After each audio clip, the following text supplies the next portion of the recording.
Olá pessoal, tudo bem com vocês? Bem-vindos e bem-vindas ao 15 por 15 do Kairos, há 15 anos produzindo conhecimento.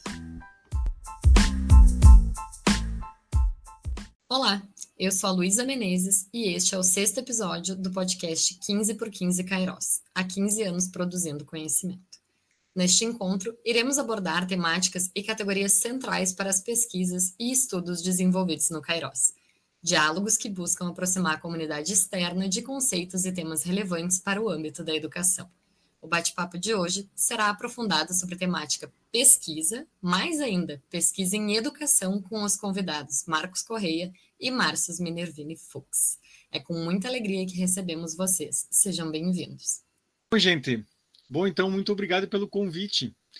Eu fico feliz e, sobretudo, queria parabenizar a Miriam e a Luísa pela iniciativa de construir esse conjunto de diálogos que vem acontecendo e que tem nos feito conhecer o Kairos mais profundamente, pensar sobre a pesquisa em educação e, sobretudo, poder socializar o conhecimento que é produzido na universidade pública de forma a sustentar e a valorizar a pesquisa na universidade e a pesquisa em educação.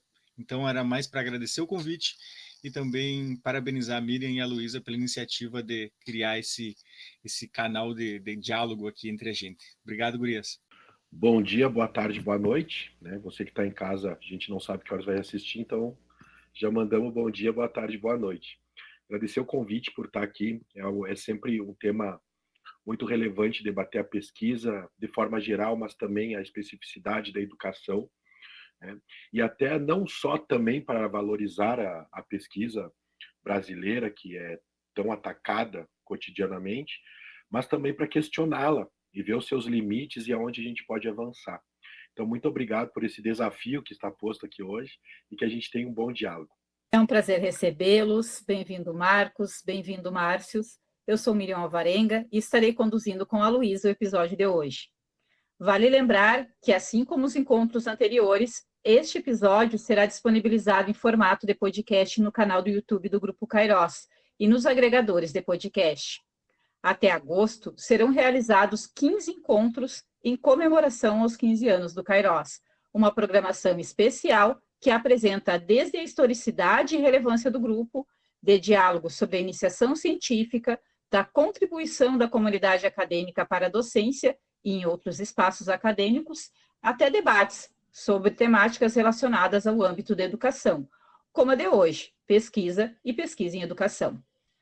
Para quem já nos acompanha, já sabe, mas para você que está chegando agora, fica o convite. Acessem, curtam, compartilhem os episódios, enviem dúvidas, sugestões e feedback pelo direct do Instagram. Muito bem, Miriam. Então, novamente, sejam bem-vindos. Fiquem bem à vontade para começar, então, o nosso bate-papo. Eu vou iniciar ele apresentando de forma breve cada um dos nossos participantes. O Marcos, ele é professor de filosofia, formado na Universidade Federal de Santa Maria, uma instituição onde também cursou o mestrado e o doutorado em educação no programa de pós-graduação em educação.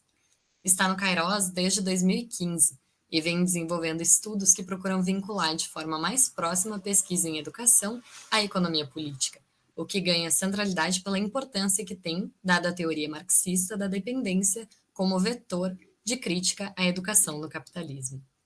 Já o Márcios é professor de educação física, formado também na UFSM, instituição na qual ele também concluiu a sua especialização em educação física escolar, mestrado em educação física e, atualmente, ele é doutor em educação. Além disso, ele é professor temporário da Rede Estadual de Educação do Estado do Paraná e professor da Rede Municipal de Educação de União da Vitória, também no Paraná.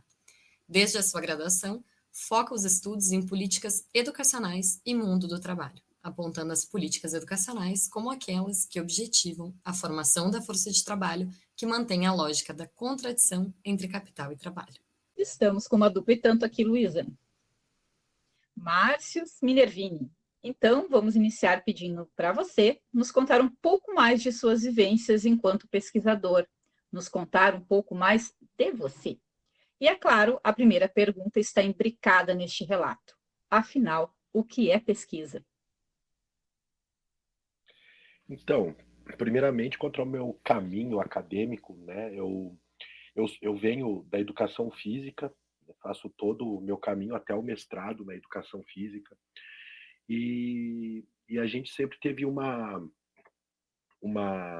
articulação muito grande com projetos de extensão, e também o que me potencializou para querer sempre buscar o estudo, a cientificidade das coisas, né, até para ter bons argumentos, foi meu envolvimento com o movimento estudantil na faculdade, que me instigou a estudar, que me instigou a querer saber mais sobre as coisas, a querer tentar responder coisas que normalmente não são respondidas, né? E eu acho que e aí até o meu mestrado eu fiz esse caminho na educação física, indo para a educação, terminando meu doutorado na educação. E essa pergunta parece simples de responder, né? O que é pesquisa? Uma pesquisa são atividades que você faz para produzir conhecimentos novos, tanto para a questão científica, acadêmica, quanto artístico, cultural. Contudo, não é tão simples respondê-la assim, porque a gente tem que entender a função social da pesquisa que ela possui. E isso sempre parte de um viés de classe, porque se a pesquisa é feita por seres humanos, os seres humanos possuem relações sociais, e essas relações sociais são estabelecidas em sociedade de classe. Então, a pesquisa ela serve muito para esses anseios, certo? A gente pode ver muitas pesquisas que venham a querer diminuir os problemas sociais, fome, desigualdade, enfim, né? Até pesquisas em próprias instituições públicas, com parceria público-privada, por exemplo, não vou falar instituição, mas pesquisando um novo requeijão light para a população. Só que a patente fica para essa empresa privada e a população que paga seus impostos, que em grande maioria quem mantém a universidade, quem ganha até 3 salários mínimos, que proporcionalmente paga mais impostos, não vai ter acesso a esse requeijão. Então, qual que é a função social da pesquisa? E eu acho que isso é importante estar salientando, e se aproxima até muito com os estudos do Marcos, né, Marcos? Quanto à questão dessa dependência do Brasil, o Brasil ser um país que produz conhecimento para inovação tecnológica e não produzir novos conhecimentos de fato, por ser um país exportador de commodity. Então, acho que uma grande pergunta para a gente começar a dialogar assim mesmo é isso: qual a função social da pesquisa, né? Qual que seria ela? Excepcional a tua resposta, Márcio. Acho que compreendo que a pesquisa ela é a fundamentação de muitas das coisas que envolvem a educação, né? E então, já que tu deixou para o Marcos um questionamento pequeno, eu vou só aumentar ele um pouquinho mais e dizer: a gente também quer saber um pouco de ti, da tua trajetória, de quem tu é, né? Sobre os teus estudos, sobre as tuas pesquisas, mas ainda mais, para não perder a oportunidade, isso deixar um bônus para quem está nos escutando, né? Os nossos ouvintes, de revelar o grande segredo: como sobreviver a um mundo acadêmico e chegar ao pós-doutorado. E mais ainda, vou te fazer uma outra pergunta que, se tu não lembrar, a gente refaz um pouquinho, né, depois. No que tange a pesquisa em educação, quais são as especificidades e as complexibilidades para o desenvolvimento desta? Pois é, gente, eu acho que tem uma pergunta composta, tem várias questões aí que dá para extrair delas e a gente conversar mais. Mas eu acho que, sendo um tanto quanto objetivo, né? Eu sou de uma origem da classe trabalhadora do ponto de vista da minha família, né? Então eu sinto que certas questões estão ligadas intrinsecamente à minha própria existência como filho da classe trabalhadora, e que eu fui tomar certa consciência mais elaborada sobre elas dentro da universidade. Então, o Márcio em algum momento comentou que fez extensão universitária, e a gente tem uma trajetória um pouco parecida, né? Eu chego na universidade,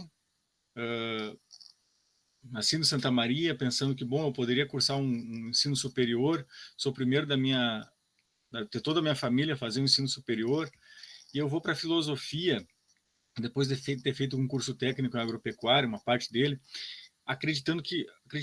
tendo a intenção objetiva de ser professor. Eu queria muito ser professor. E é muito estranho, porque na minha trajetória antes do ensino superior, eu era um péssimo aluno, matava a aula, era um aluno que odiava a escola, odiava aquele ambiente. E sei lá por que razões eu venho a querer ser professor. Então, assim, o processo de chegar ao ensino superior tem essa motivação subjetiva minha, mas tem uma outra questão que ela é objetiva e é essa que eu queria falar aqui, né? Por que razão? Como sobreviver à graduação, pós-graduação, pós-doutorado? E aí eu queria chamar a atenção a um aspecto. Ser pesquisador é um trabalho concreto como qualquer outro. A gente idealiza a pesquisa como algo muito superior ou algo distinto daquilo que qualquer trabalhador ou trabalhadora que está nos ouvindo agora vive no seu cotidiano. Então, eu penso assim, não é sobreviver à pesquisa, né?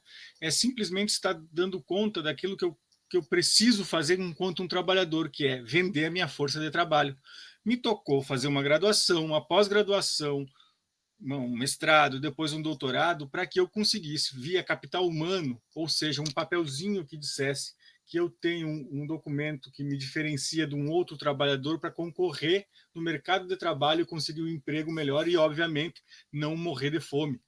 É isso que move a maior parte das pessoas nesse mundo, é simplesmente o anseio para não morrer de fome, ou para não morar na rua, seja o que for, né? Então, não há nada de bonito, de belo, de sei lá, de fantasioso na pós-graduação. Há necessidade de um trabalhador, de uma trabalhadora, para quem vai fazer pós-graduação, de seguir seus estudos para se colocar melhor no mercado de trabalho. E, objetivamente, esse é o sobreviver na pós-graduação. É necessário. Tu acaba se obrigando a sobreviver. E aí tu vai de bolsa em bolsa te sustentando e tocando a vida. Então, eu queria, só para terminar essa primeira parte, dizer que não há nada de glamuroso na pós-graduação. Ela é um trabalho concreto como qualquer outro, que tem os seus problemas, suas qualidades, e pior que isso, é um trabalho que não é regulamentado. Esses anos todos na pós-graduação, eu nunca contará para minha aposentadoria, eu não contribuí para um INSS, para o que for, para uma aposentadoria, para garantir qualquer segurança do trabalho ou segurança legal do ponto de vista dos direitos trabalhistas que qualquer outro trabalhador teria se estivesse trabalhando numa loja, como servente de pedreiro, seja o que for, com carteira assinada. Então tem esse ônus também. O trabalhar na pós-graduação, fazer pesquisa, é acreditar num futuro possível do ponto de vista do trabalho. Só que eu tenho um aspecto a mais, e acho que isso me relaciona bastante com a trajetória histórica do Márcio também, né? Que é uma perspectiva de classe. E é isso que sustenta a pesquisa, muito mais do que simplesmente uma carreira acadêmica. Mas, bom, só para dizer que eu esqueci qual era a outra pergunta. Depois do carreira acadêmica, tá? Não, mas acho que tu respondeu super bem. E, na verdade, a última questão, assim, é no que tange a pesquisa em educação, quais são as especificidades e as complexibilidades, né, para desenvolver ela. Então, só para e aí para fechar e pensar sobre as especificidades da pesquisa em educação. O Márcio veio lá da educação física, eu vim da filosofia, né? Então, nós dois tivemos uma trajetória que era pensar graduação para a sua área específica. Quando eu chego na pesquisa em educação, chego num mestrado em educação, eu me dou conta que a educação é complexa. Se eu fosse fazer uma linha de pesquisa na filosofia, eu teria uma especificidade, teria determinadas categorias que eu deveria trabalhar na filosofia. Na educação, isso se abriu. Eu deveria dominar a psicologia um pouco, a política, ciências sociais, teria que ter a pesquisa aplicada às ciências sociais, algo que eu talvez não tivesse na filosofia. Eu só queria dizer que a pesquisa em educação, apesar de tudo isso, ela é meio subalterna. Eu acredito que não há uma pesquisa em educação especificamente. Há pesquisa com objeto educação. Aí sim. Mas nós nos servimos de outras áreas. Nos servimos, como eu falei, da psicologia, das ciências aplicadas, das ciências sociais. Então, eu ainda acho que a pesquisa em educação ela é meio pequena dentro das ciências sociais. Ela se baseia, ela se serve de outros campos para que a gente possa produzir conhecimento em educação. E isso é um dos pontos, nós teria muito que devagar aqui conversar sobre, mas é um dos aspectos. Ela é subalterna dentro das ciências humanas, dentro das ciências sociais, por se servir de outras fontes, mas ela é ampla justamente pela possibilidade, pela gama de abertura que há na pesquisa em educação. Então, é isso que eu penso sobre a pesquisa nesse primeiro momento. Temos mais a conversar aí. Muito bem. E a resposta do Marcos vem ao encontro da questão, do questionamento que eu trago para o Márcio agora. Como ele mencionou, a trajetória do Márcio teve início na educação física, caminhando para a educação mais recentemente. Então, qual o paralelo, Márcio, que você pode fazer entre a pesquisa em educação e a em educação física? E com isso eu também pergunto para ti quanto ao papel de um pesquisador, né? Como se constituir pesquisador? Então, quanto à educação física, a gente tem uma crise epistemológica que nos acompanha desde o que a educação física se entende quanto educação física, se é que ela um dia se entendeu. Porque ela, primeiramente, de todos os componentes curriculares que existem, enfim, ela é uma das mais recentes, né? E há uma dicotomia muito grande dentro da educação física entre as ciências sociais e humanas, que entraria toda a parte da pesquisa em educação, na educação física, a pesquisa antropológica dentro da educação física, a pesquisa sociológica dentro da educação física, como sociologia do esporte, entre outras, e as ciências biológicas e naturais, que entraria fisiologia do exercício, biomecânica, né? E que a educação física ela é uma área do conhecimento multidisciplinar que se banha por todas essas ciências, certo? Então há essa crise epistemológica e quase que uma batalha epistemológica até para onde que a educação física vai estar setorizada no mundo acadêmico, se é na saúde, se é na educação, se é nas ciências sociais. E na prática, assim, quando eu fui fazer a minha especialização, o meu mestrado em educação física, eu estava com meus pares da educação física, raras exceções com colegas da fisioterapia. Eu entrei na educação, eu tinha colegas do direito, eu tinha colegas da enfermagem, eu tinha colegas de todas as áreas, né? Já tive relatos de médicos que fizeram doutorado em educação, certo? E concordo plenamente com o que o Marcos falou quanto à questão que ela é uma área complexa, mas, diferente da educação física, a educação estuda educação. A educação física, tem gente que defende que estuda o movimento humano, tem gente que defende que estuda a cultura corporal, tem gente que defende que estuda a cultura corporal do movimento, e aí vai, né? Tem gente que fala que pesquisa apenas a saúde e bem-estar das pessoas, enfim. Então, apesar de eu estar só entre meus pares lá, era uma batalha epistemológica muito grande. Na educação, apesar de não estar só com meus pares de graduação, né, ela é complexa, mas ela estuda educação. Acho que é essa a grande questão. Um advogado vai fazer doutorado em educação, ele vai pesquisar algo dentro da sua área que diz respeito à educação, né? Então, esse é um paralelo que dá para se fazer. E quanto se colocar como pesquisador, eu acho que entra muito a questão do eu como professor, porque para você ser pesquisador hoje em dia você tem que ser professor, né? Aqui no Brasil, principalmente, que as pesquisas são feitas em universidades, você um dia tem que se tornar professor aí para estar produzindo pesquisa, né? O professor ele tem que ter uma característica muito pontual que é o questionamento, né? Questionamento. Se Marx não tivesse questionado Hegel, se Einstein não tivesse questionado seu professor, se Einstein não tivesse questionado, ele nunca teria produzido a teoria da relatividade. Eu acho que esse é o primeiro ponto. Se constituir como pesquisador, o primeiro ponto é o questionamento, é exercitar o questionamento, né?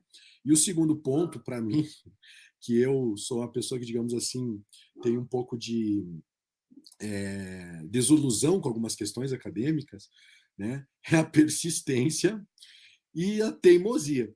A gente tem que ser muito teimoso, porque tem horas que a gente olha na parede e fala: o que eu estou fazendo? A gente se olha no espelho: o que eu estou fazendo? eu acho que eu vou largar fora, eu vou sair. E aí é ser teimoso consigo mesmo de entender, não, calma, que a pesquisa é assim, ela tem altos e baixos, tem horas que trava, tem horas que vai. Então, para mim, o se constituir pesquisador, o primeiro passo é o questionamento, ser questionador, questionar. O terceiro é a teimosia. A gente tem que ser teimoso, a gente tem que muitas vezes dar murro em ponta de faca, né? E saber que a gente tem uma responsabilidade social muito grande. E aí que eu bato na tecla de novo da questão da função social da pesquisa. Nós, como os pesquisadores, vamos fazer a pesquisa para o quê? Para servir a quem? E a quais interesses? Eu acho que isso são questionamentos que têm que ficar sempre na nossa cabeça e devem constar nos nossos textos, nas nossas teses, dissertações, artigos, enfim. É isso.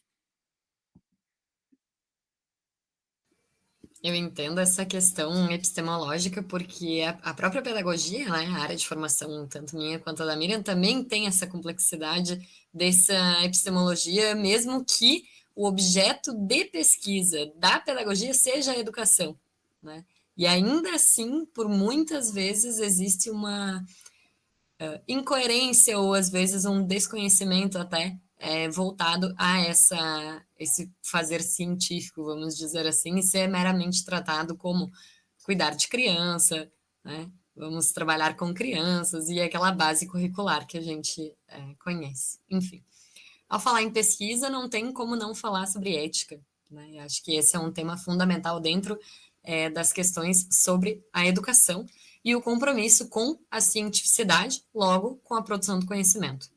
A gente percebe que a busca por informações em sites de busca na internet, né, e muitas vezes aquele famoso dá um Google em fontes duvidosas e até de promoção de fake news, acaba por confundir algumas pessoas sobre o rigor desse fazer científico. O que caracteriza fazer pesquisa, de fato? E eu direciono primeiro essa pesquisa ao Marcos, mas eu gostaria que os dois respondessem.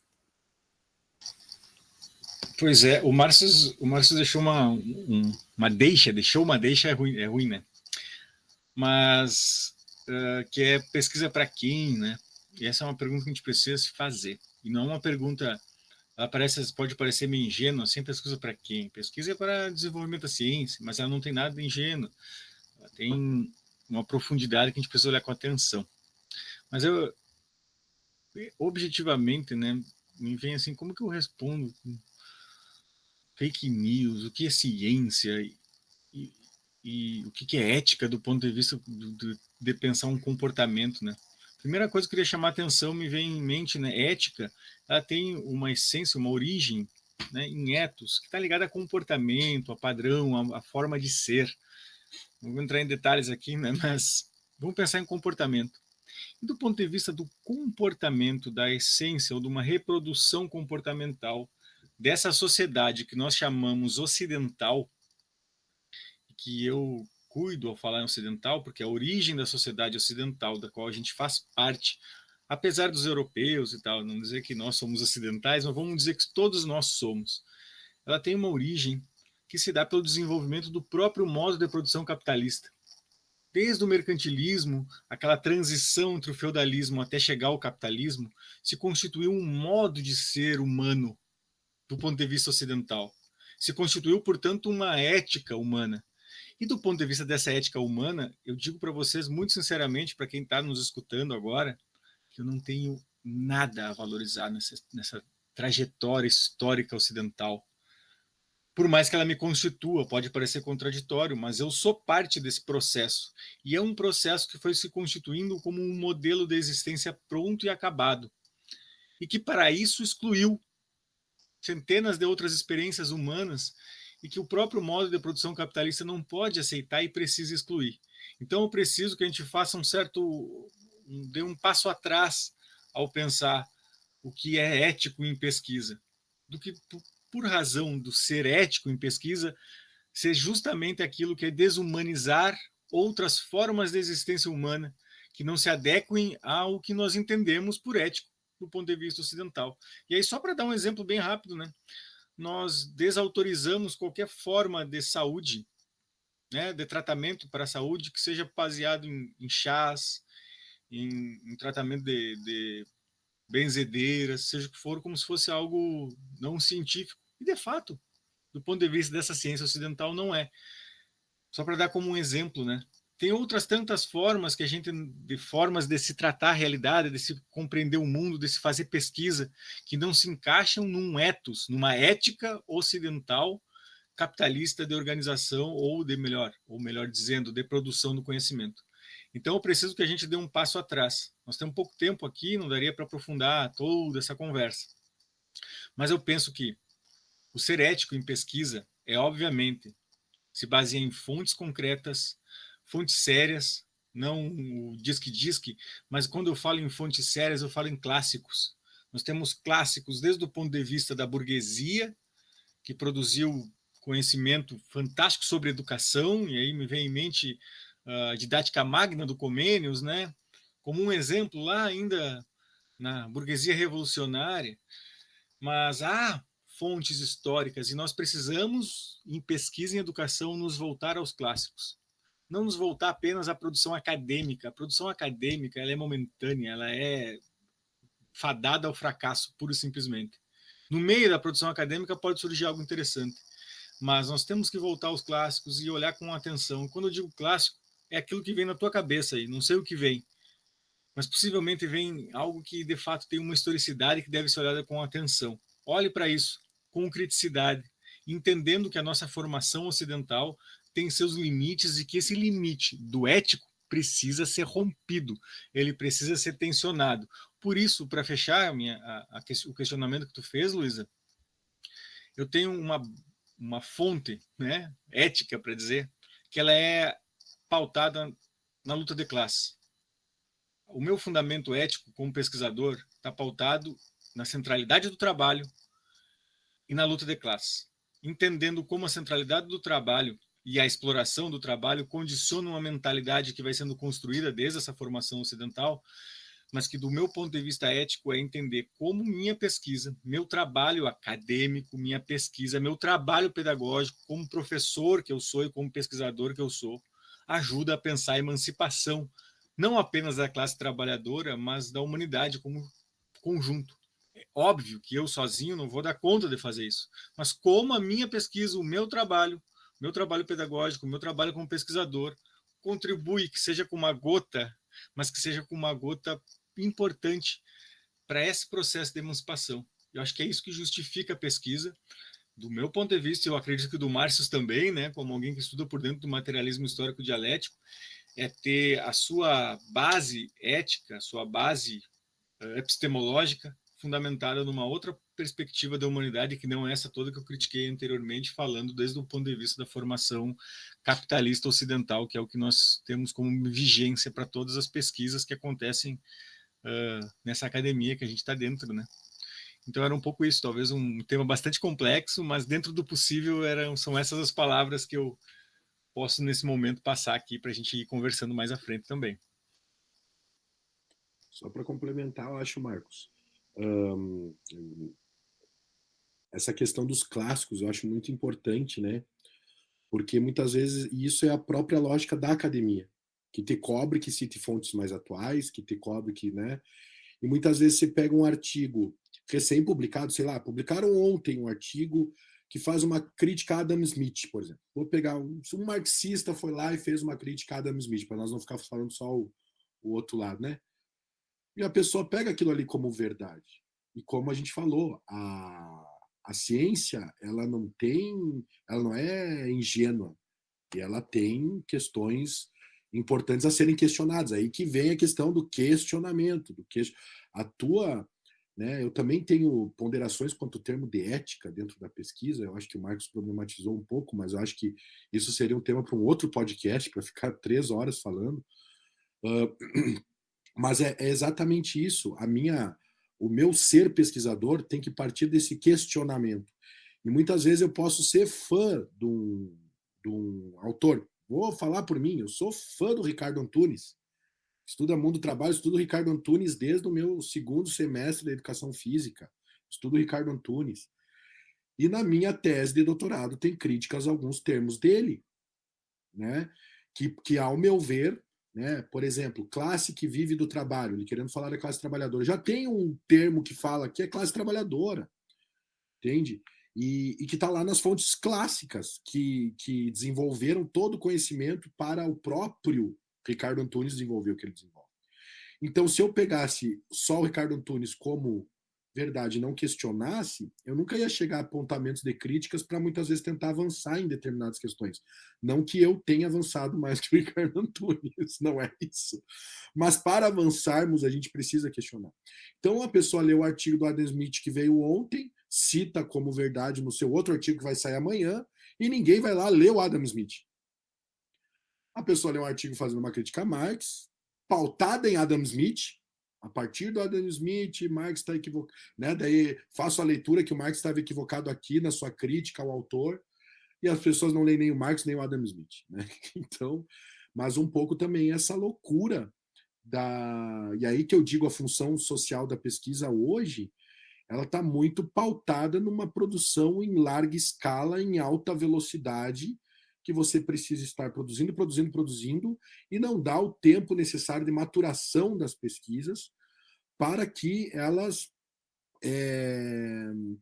cumpram de fato a sua função social de servir a emancipação humana, como o Marcos falou, e acaba entrando nessa lógica de preciso escrever artigo, preciso escrevê-los, e eles têm que estar na revista para amanhã, e eu vou produzindo. E nesse tempo as pessoas não param para ler o clássico, não param para voltar às suas referências, não param para questioná-las, né? Não param para se questionar.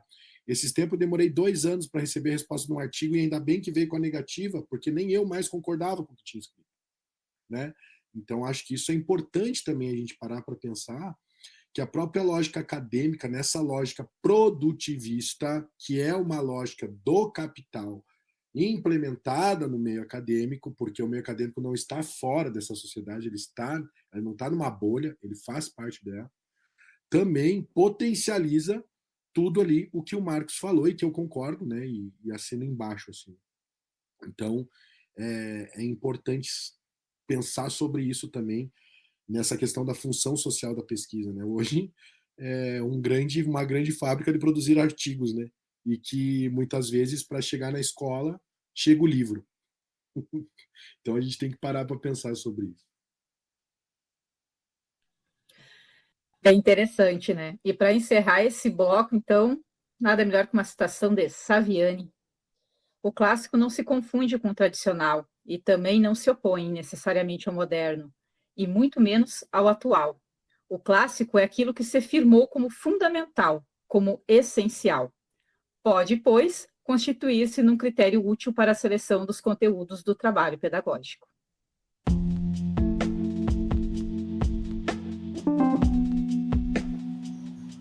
Podcast 15x15 Kairos. Diálogos para além dos muros da universidade. Um programa do Kairos, Grupo de Estudos e Pesquisas sobre Trabalho, Educação e Políticas Públicas da Universidade Federal de Santa Maria.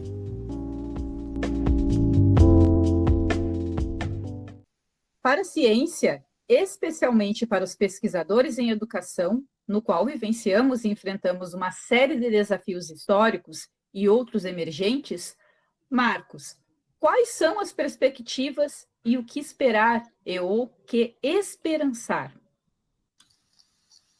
Eu não espero é nada. Brincadeira.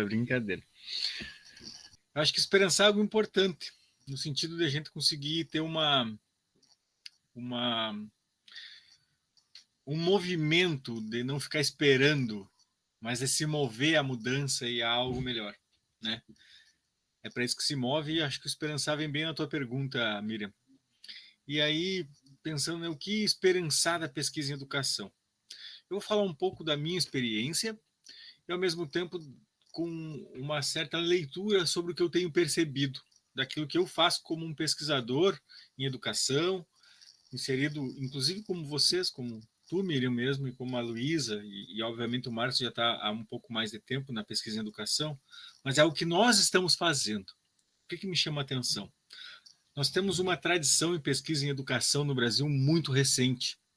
Eu posso errar a data aqui, mas o primeiro mestrado, a primeira pós-graduação, em educação no Brasil, vai surgir na PUC-Rio Se eu não estou enganado, eu posso estar errado na data, verifiquem, mas é em 69, 1969. Então é algo bastante recente. Nós aqui no programa de pós-graduação em educação da UFSM, o PPGE, vai surgir na década de 70, final da década de 70, em 1977, como Faculdade Interamericana de Educação, FIE.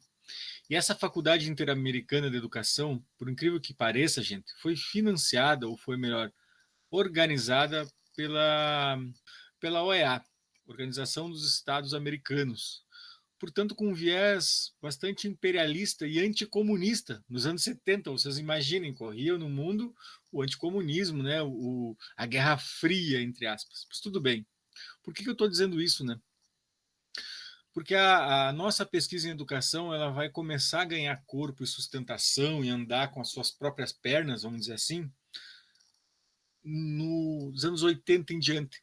Ou seja, no momento em que o Brasil está começando a sofrer a maior força do capital rentista internacional, que vai determinar suas políticas públicas, vai determinar a estrutura do Estado brasileiro desde a Constituição. Eu sempre chamo a atenção, olhem o artigo 166 da Constituição de 1988. É ele que organiza a estrutura financeira do Brasil e por isso que hoje a gente briga tanto por teto de gastos e tudo mais. A origem está nos anos 80. Inclusive, a nossa própria Lei de Diretrizes e Bases da Educação, a LDB de 1996, nasce dentro desse arcabouço, em que o Brasil é determinado, via imperialismo estadunidense, a cumprir a função do capital financeiro via rentismo. Sistema da dívida, dependência científica e tecnológica, é um Estado extremamente amarrado.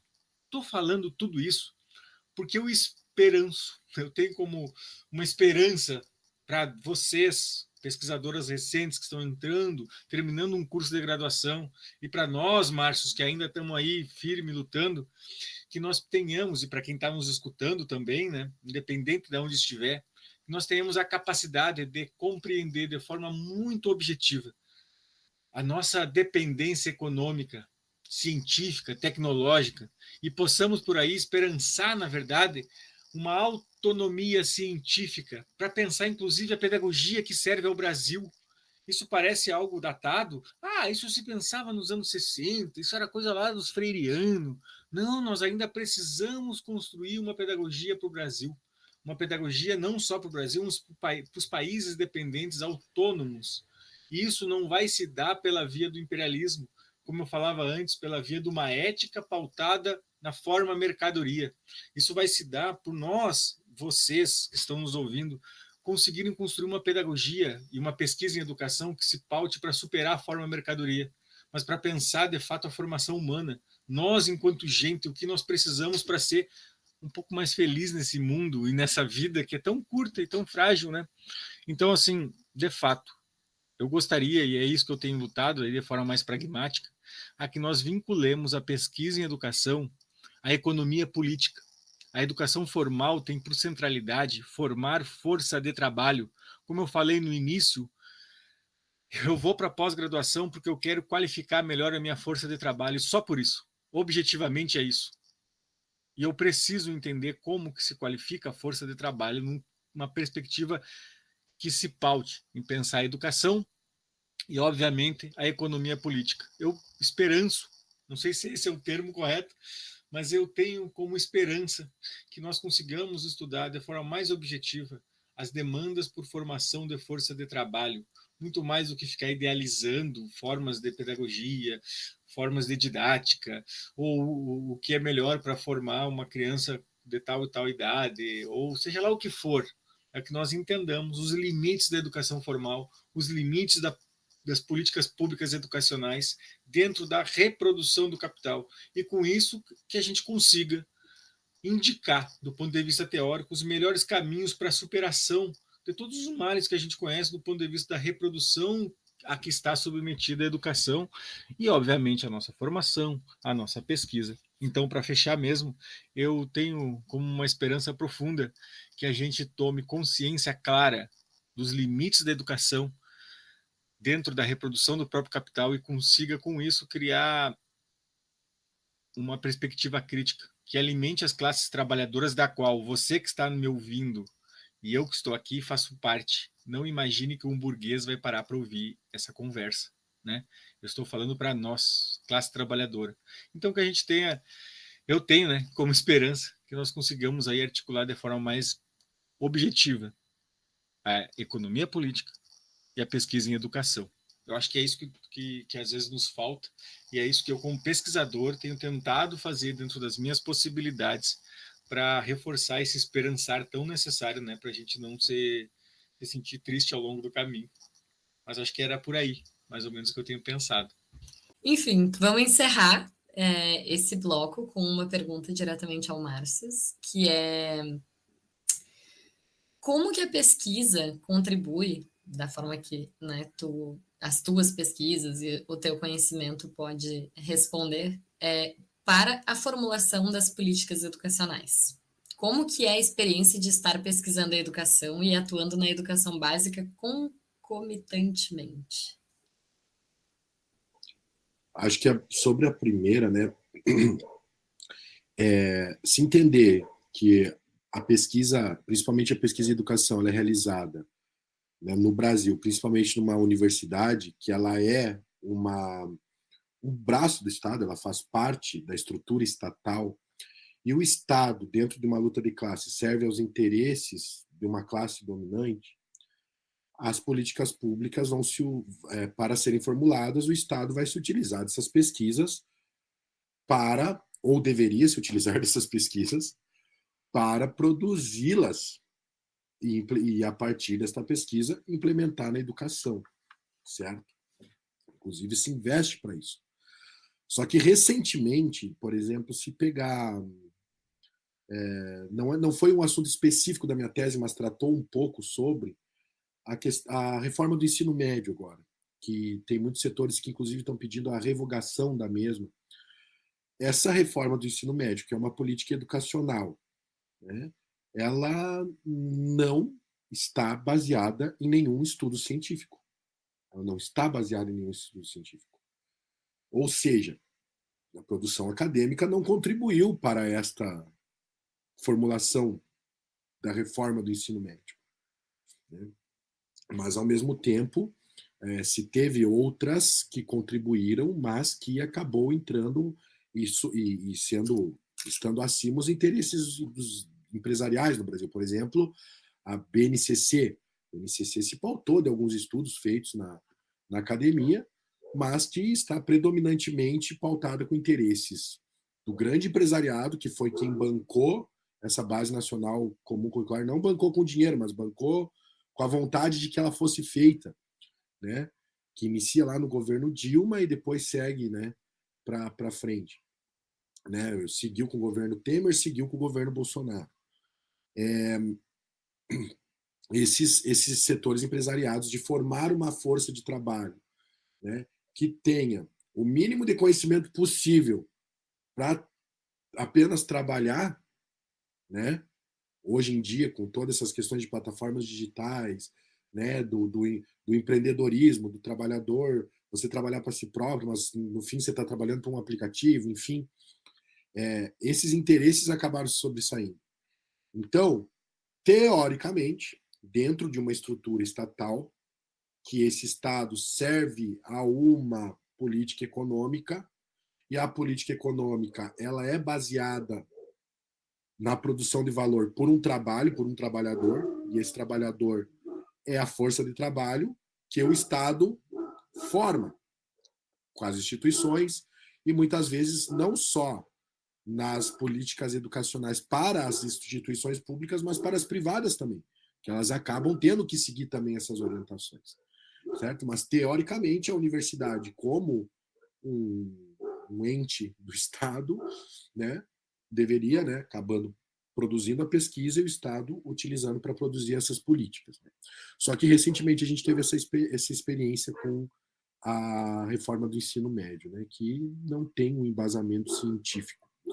A outra pergunta era sobre... A outra pergunta é como que tá, né, a tua experiência de estar pesquisando a educação e atuando na educação básica ao mesmo tempo? Eu acho que, só sobre a pergunta anterior ainda, casou muito com a resposta anterior do Marcos, né? Que a gente pensar a pesquisa não é só a pesquisa, é pensar a educação. A gente quer educação para o quê? Para buscar uma sociedade que realmente busque combater a desigualdade, ou uma sociedade que busque amenizar essa desigualdade, que ali na frente ela vai se potencializar novamente, né? Então acho que são questões que acabam se conversando, né, sobre como que a produção acadêmica, né? E aí eu acho que vem um pouco a resposta a essa última pergunta, que para mim sempre foi contraditório, muito contraditório, porque eu tive o privilégio, porque não são todas as pessoas que conseguem fazer uma carreira acadêmica para adquirir seus títulos, né? Especialização em educação física, né? Minha graduação em educação física, especialização em educação física escolar, o mestrado em educação física e o doutorado em educação. Boa parte de toda essa minha caminhada eu fiz trabalhando. Na escola. Eu fui professor do Estado do Rio Grande do Sul por 8 anos e meio, de 2013 até 2021. Tá? Metade início de 2013 e metade de 2021. E sempre foi uma grande contradição, porque a escola na qual eu trabalhava era no bairro da Universidade Federal de Santa Maria. Eu fui vice-diretor dessa escola, e é uma contradição muito grande, porque infelizmente a pesquisa, a produção acadêmica ainda não chega na escola. Tem gente que não gosta desse termo, mas eu gosto, do chão da escola. Não chega no chão da escola, e eu uso e vou sempre usar. Porque falar, compara com o chão de fábrica. Sim, mas é lá onde a gente trabalha. Eu venho defendendo a escola, a educação, né? Ela é uma fábrica, como tem livro do Ricardo Antunes Giraldo Pinto, né? Uma fábrica da educação. Mas para mim não é fábrica da educação, é fábrica de força de trabalho qualificada para as necessidades do capital. Então, a escola é uma fábrica de força de trabalho, né? E não está chegando. Então é o nosso chão, nós somos os operários dessa escola, né? Que estamos lá todo dia, e agora eu estou tendo uma experiência única ainda, que eu não tinha trabalhado com educação infantil e ensino fundamental. E estou trabalhando numa escola do interior do Paraná, numa cidade que não tem... são duas cidades, né? União da Vitória e Porto União, uma fica em Santa Catarina e outra no Paraná, só que elas são as gêmeas do Iguaçu, né? Elas são coladas, tipo Livramento e Rivera, né? Elas são coladas e as duas juntas não dá 100 mil habitantes.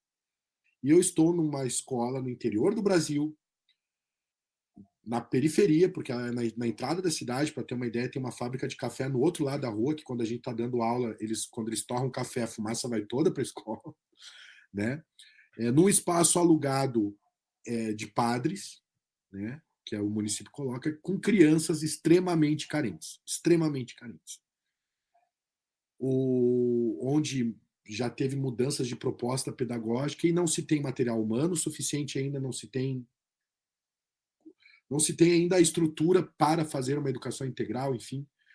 E o professor acaba tendo seu 1/3 de hora de atividade, né? E ele tem que planejar a aula. E não tem esse tempo e não se chega os artigos, os livros produzidos, né? E a vida do professor, essa correria, acaba sendo dissonante da vida acadêmica. E essa lógica produtivista é uma crítica muito forte, que é aí que vem o que eu falei lá no início, o meu desapontamento com o meio acadêmico, né? Você vai querer ser professor universitário. Eu, desde o início, no meu segundo semestre do curso de graduação de Educação Física, eu falei, meu sonho é ser professor de uma universidade pública um dia. Mas antes eu quero ser professor de escola pública, porque eu não quero chegar lá e não ter essa vivência para falar para os meus alunos, mas fundamentada com a teoria, porque muitos ficam nessa dicotomia entre teoria e prática, né? E não é a dicotomia. É a gente saber lidar com a filosofia da praxis na formação de professores. E eu queria ter essa experiência. E eu estou tendo. Só que o que eu estou sentindo? Você trabalhando, quando eu vou fazer um concurso, eu chego lá, os caras com a prova de título assim, ó, um monte de artigo produzido, capítulo de livro. Eu estou trabalhando 51 horas semanais. Você acha que eu vou escrever artigo que horas? Da meia-noite às 4, né? Eu chego 11 e pouco em casa, trabalhando manhã, tarde e noite. Então, acaba entrando num ciclo vicioso, que as pessoas que acabam se qualificando mais para conseguir entrar numa universidade são pessoas que não sabem da realidade escolar, muitas das vezes, por causa desse ciclo hierárquico que beneficia isso. Isso é uma coisa que a gente deveria pensar e refletir. Mas por isso que eu digo que eu tive o privilégio de pesquisar, de estar no meio acadêmico, de me formar doutor trabalhando.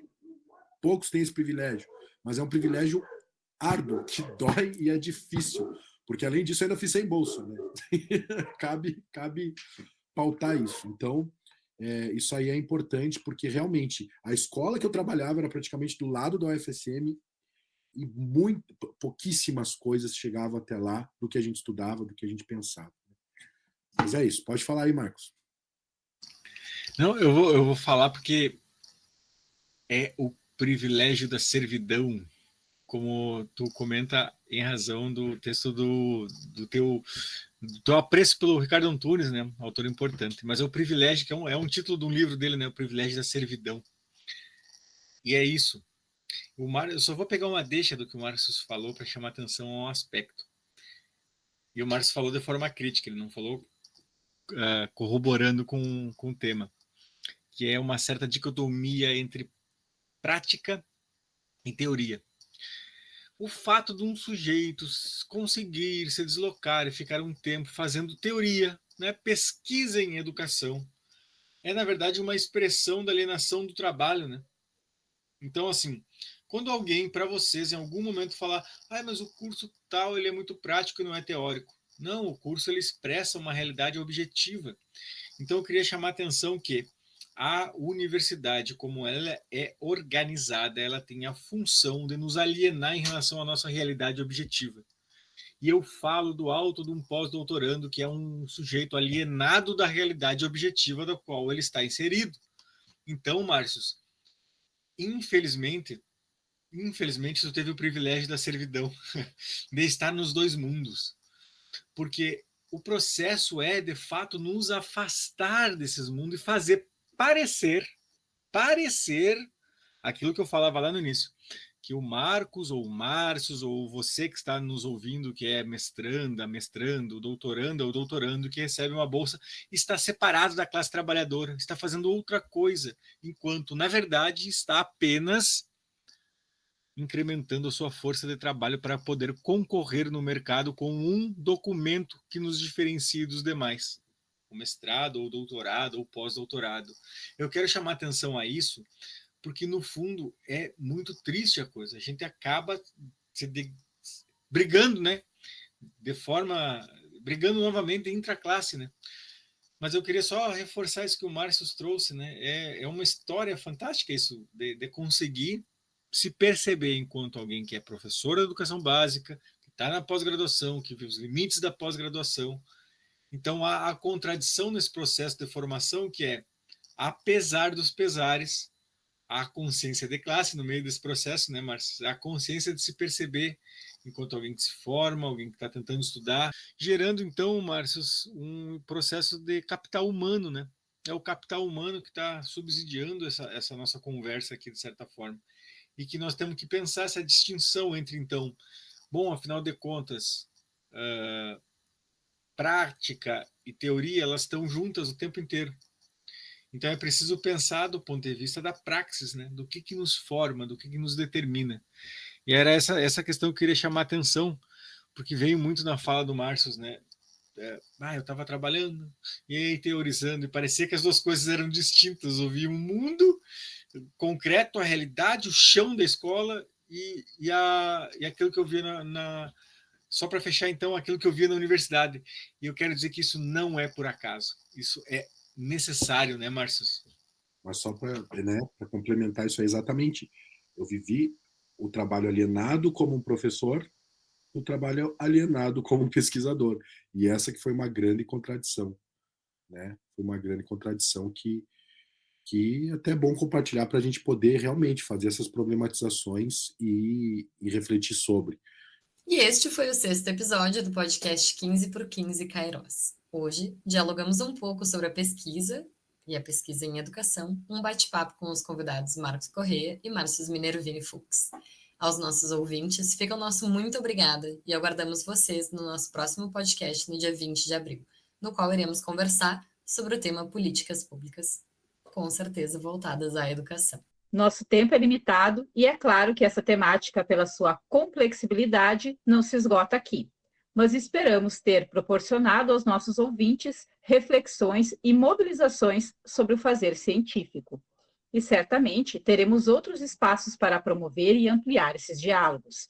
Marcos, Márcios, reiteramos a alegria em tê-los conosco nesse projeto. Passo para vocês a palavra e assim fazerem seus agradecimentos. Márcios, podemos iniciar com você e logo após, Marcos, fique à vontade para fazer as suas considerações. Primeiro, queria agradecer de estar aqui, debatendo um tema tão importante que é a pesquisa em si, a pesquisa em educação. Ainda mais quando eu terminando meu doutorado, vim trabalhar no interior do Paraná e me afastando um pouco do meio, né? E é sempre bom estar entre colegas que fizeram parte da nossa vida, né, do Kairos, do meu processo de doutoramento, e estar aqui debatendo algo que é central para a gente refletir no nosso dia a dia, na nossa ação enquanto professores, enquanto pesquisadores, e da nossa responsabilidade social dentro disso, né? E sempre pautando e refletindo sobre as questões da luta de classes. Sem este debate, é muito difícil aprofundar as coisas. É isso, muito obrigado. Bom, gente, acho que eu queria primeiro parabenizar mais uma vez, né, como comecei parabenizando o trabalho da Miriam e da Luísa, que tiveram a ideia de criar esse momento do Kairos de diálogo e de discussão sobre o que vem sendo feito na pesquisa em educação. Então, o primeiro é parabenizar as meninas, a Miriam e a Luísa, e agradecer o espaço, a abertura para a gente poder conversar e, quem sabe, atingir outras pessoas e gerar outras discussões. É muito bom estar com o Márcio, né? Porque agora ele está distante, não está aqui no Rio Grande do Sul, mas é um camarada que eu gosto muito de conversar e de estar próximo. Então, no geral, era agradecer, dizer que a gente conseguiu pontuar algumas questões aqui. E também provocar, no fim, que se interem mais ainda, escutem os outros podcasts todos, acho que estão muito legais, eu tenho acompanhado, porque eu tenho escutado colegas, tenho escutado gente que eu gosto pra caramba. Então tem sido muito bom acompanhar o trabalho das gurias, acompanhar os outros participantes. E era isso mesmo, só agradecer e espero que tenha aqui tocado em alguns pontos que provoquem a discussão para outros tantos, né? Então é isso aí, gente. Muito obrigado pelo convite. Eu sou Luísa Menezes. E eu sou Miriam Alvarenga. E este foi o 6º episódio do podcast 15 por 15 Kairos. Fiquem bem e até o nosso próximo encontro. Abraços das gurias da IC.